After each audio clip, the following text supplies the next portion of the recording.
Subscriber tidak penting, nggak usah dipikirkan lagi. Apakah benar ini pernyataannya Mas Didik? Teman-teman sekalian, kita akan bedah di video ini. Tonton video ini sampai selesai.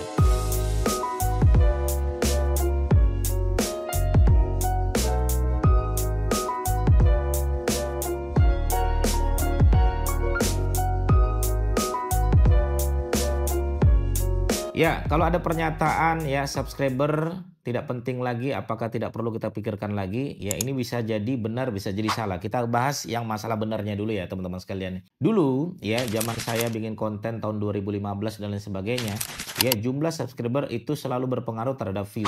Jadi subscribernya semakin besar, view-nya juga akan semakin banyak. Ya, seperti itu yang biasa sering terjadi. Ya, contoh misalnya, ya teman-teman sekalian ya kalau pengen dapatkan 1000 ya penonton ya minimal dapatkan subscriber 1000. Gitulah kira-kira ya algoritma yang kita tahu di zaman dulu gitu kan. Nah, makanya ya di era sekarang apakah benar itu Mas Didik? Tidak perlu kita pikirkan lagi. Ini bisa jadi benar teman-teman sekalian. Kita pahami dulu ya. Kenapa? Karena di era sekarang algoritma YouTube itu lebih menilai kualitas konten. Ya, tugas seorang konten kreator itu adalah bagaimana penonton kita ya nonton video kita dari awal sampai akhir.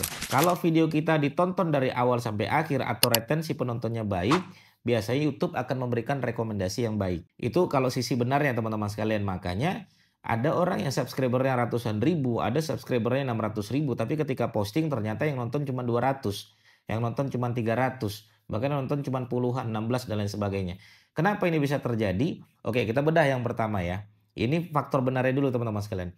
Yang pertama adalah subscribernya bukan sesuai dengan target marketnya. Jadi konten dia ya ramenya adalah ini contoh ya teman-teman sekalian. Jadi pada saat dia bikin konten ya memancing, konten memancing ya, dia bikin konten di laut, di tengah laut, di pinggir sungai, itu penontonnya sepi teman-teman sekalian. Kemudian dia bikin konten memancing belut. Pada saat memancing belut, itu meledak. Penontonnya 5 juta, 6 juta, dan lain sebagainya. Akhirnya subscribernya bertambah terus-menerus nih. Ya, sampai dia dapat 600 ribu follower. Kemudian dia tidak menemukan apa yang disukai oleh penonton. Sehingga dia bikin konten sebagaimana dia kembali ke setelan pabrik dia. Dia bikin konten di tengah laut, mancing, dan lain sebagainya. Akhirnya penontonnya secara retensi tidak menyukai dengan apa yang dia bahas. Ya, makanya teman-teman kalau sudah tahu ya mana konten yang paling ramai itu artinya itulah yang disukai oleh penonton, itu yang harus teman-teman lanjutkan. Maka teman-teman sekalian kita akan bahas ya untuk insya Allah beberapa minggu ini saya akan bahas untuk YouTuber pemula ini ya. Karena penting sekali nih. Maka teman-teman sekalian, subscriber tidak berpengaruh terhadap jumlah penonton itu benar. Ya, kalau kita bahas masalah target market penontonnya tidak sesuai dengan apa yang dia posting. Dia posting konten ya di tengah laut dia mancing, tapi sementara subscribernya itu bertumbuh justru gara-gara dia bikin konten memancing belut dan lain sebagainya. Dia tidak memahami itu. Makanya kenapa ya Mas kok penonton saya sedikit padahal subscriber saya banyak? Apakah YouTube tidak memberikan rekomendasi terhadap subscriber saya? Karena YouTube akan memberikan rekomendasi terhadap penonton yang nonton video kita lama retensi penontonnya. Semakin lama orang lain menonton video kita, YouTube akan memberikan rekomendasi kepada yang lain. Atau YouTube akan memberikan rekomendasi kepada orang yang pernah nonton video kita. Makanya kalau saya ditanya apakah share video itu bagus? Bagus. Kenapa? Karena orang bisa menonton video kita dan suka dengan video kita. Walaupun dia tidak subscribe tapi dia pernah nonton video kita agak lama. Maka besok kita bikin postingan lagi, YouTube akan memberikan rekomendasi. Makanya rekomendasi ini bukan karena subscriber, tapi karena dia nonton atau dia pernah nonton. Makanya teman-teman ya bikinlah konten yang menarik, bikinlah konten apa yang disukai oleh penonton. Maka kadang-kadang coba kita survei.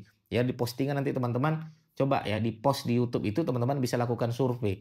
Teman-teman senang saya bahas apa sih? Bahas ini, bahas mancing belut, mancing tengah laut, mancing tengah sungai, mancing pinggir kali dan lain sebagainya. Pilih yang mana? Nanti orang lain akan memberikan respon. Subscriber kita akan memberikan respon. Oh kalau bisa mancing belut, sudah. Besok-besok kita akan lebih banyak bahas tentang mancing belut. Karena saya pernah menemukan teman-teman sekalian, ada salah satu, mungkin teman-teman nanti bisa lihat ada salah satu YouTuber gitu kan, udah jutaan subscriber. Ya dulu dia bikin konten tentang disiplin lampu merah dan lain sebagainya. Tahu-tahu dia bikin konten podcast gitu kan. Tahu-tahu dia bikin konten podcast. Di mana penonton-penonton setia dia itu menunggu video dia tentang disiplin lampu merah. Makanya ketika dia bahas tentang podcast, penontonnya cuma 300 ribu, padahal subscribernya jutaan. Nah, itulah pengaruh kenapa subscriber tidak penting lagi, tidak perlu dipikirin lagi, itu benar. Yaitu faktor benar. Makanya teman-teman kalau sudah punya subscriber, sekali-sekali coba lihat tuh subscribernya sukanya penonton kita tuh sukanya apa. Sekarang faktor salahnya nih, apa benar Mas Didik subscriber itu tidak perlu lagi, ya tidak penting lagi? Nah, salah, bisa jadi salah nih. Salahnya apa? Salahnya adalah subscriber pada dasarnya adalah orang yang follow kita, ya, orang yang subscribe kita, ya, itu karena kualitas konten yang kita bangun. Itu rata-rata seperti itu, ya. Banyak orang yang subscriber itu, ya, faktor utamanya adalah karena dia pernah menonton video kita dan dia suka, kemudian dia subscribe.